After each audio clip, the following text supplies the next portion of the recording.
They themselves were not just vegetarian, they were strict ascetics. So there's one is vegetarianism and the other asceticism, which is like very little food, very little interaction, specific types of clothes, etc. But they even, some of the greatest acharyas, they even mention that the bali is to be taken like, suppose you have an injury and you go to a doctor, and those times suppose anesthesia is not there, so certain kind of, initially you feel a pain because there is some operative procedure that may be done, but eventually you will be very happy. So it is to be looked at like that. And because it is done with the chanting of the powerful mantras, power of the mantras, blessing of the deity, eventually considers this whole process, it is to the extent they go on to mention that it is not to be considered as himsa. It is not at all an act of violence, it's an act of elevation, provided you do it by the rules. And there must be elaborate rules. There are a lot of rules. The khadga of the mother, which is used for bali. Khadga means the weapon of the mother. Okay, with which the bali is done, bali vidhan is done. That weapon becomes charged with tremendous power. Tremendous power. It is worshipped also in many places. In some places, when the bali is given, before it is given, there is a mantra that is said in the ear of the animal. Okay, and once one of these khadgas are out of use, because obviously through use one day it will become blunt or something, you have to use a new one. So the old ones, even a bit of that metal, if somebody keeps at home or comes, no negative is ever going to come near you. Whatever the dark forces we say, they are absolutely scared about this thing. Okay, you've witnessed a bali?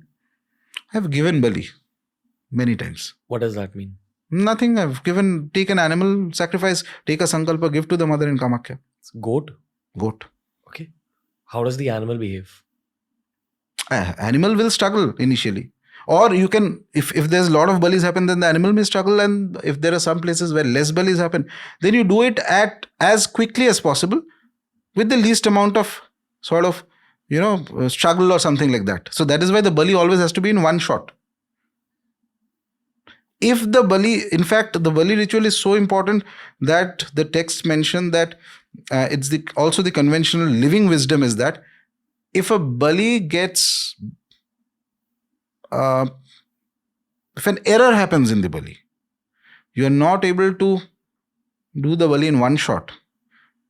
It is to be taken as a sign that the deity has rejected your sacrifice, and be absolutely certain that negative consequences will come to the individual. Has that happened to you? No. But you've seen things like this happen? No, I have not seen anybody's bali. But this is an accepted wisdom. So everybody knows it who comes for bali. The other thing is that bali pratha is also very popular. So those areas where generally meat eating is more popular.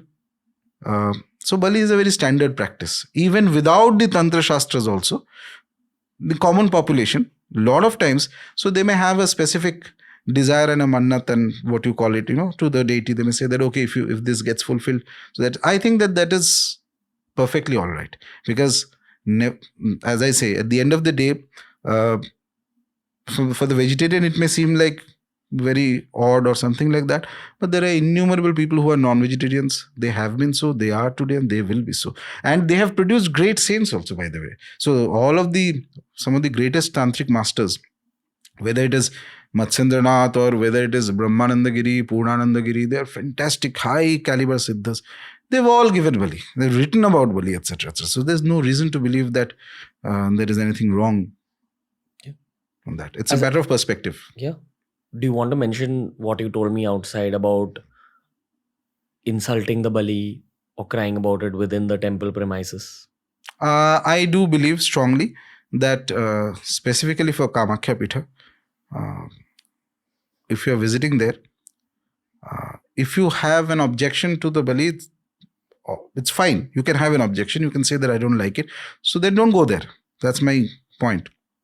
If you go there and if you are highly critical of it, it is possible that you will invite certain consequences in your life after you come back from that pitha. Because Kamakhya is not like any other place.